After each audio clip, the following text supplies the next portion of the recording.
Good afternoon. No one really thinks or wants to believe that suffering is going to be good for us.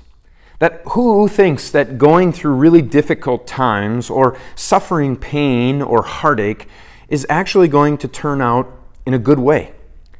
The truth is, we would rather avoid suffering at all costs. If we see it coming on the horizon, we'll take steps to avoid it. If we think that we're going to suffer in any way, we try to protect ourselves. We try to insulate ourselves at least a little bit so that the suffering doesn't hurt as much.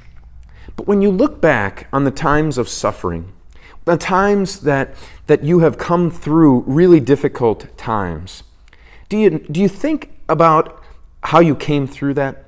Do you take notice of the fact that you even have the opportunity to look back at the time of suffering? Probably from a time that is better than when you were going through that suffering.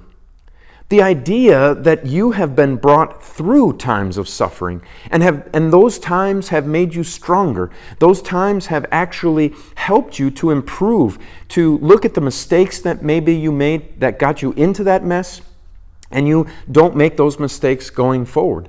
That there's actual life improvement from the times of suffering. We don't like to really think about that because we don't want to go through the suffering in the first place. But we do grow from suffering. Things can be improved from suffering. We'd rather not go through it, but it can happen. And God said the exact same thing. He had a chain of suffering that can lead to hope. Those two things don't even seem like they would be remotely connected. But this is how God connects them in Romans chapter 5, verse 3.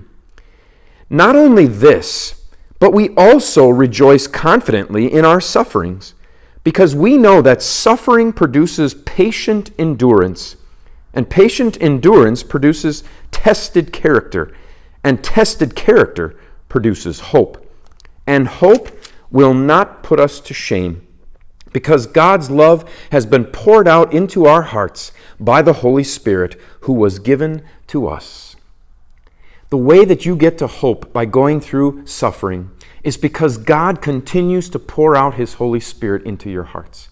God continues to fill you with that hope. God continues to be with you even during the time of suffering. That's how your suffering can lead to hope, when God is living inside of you.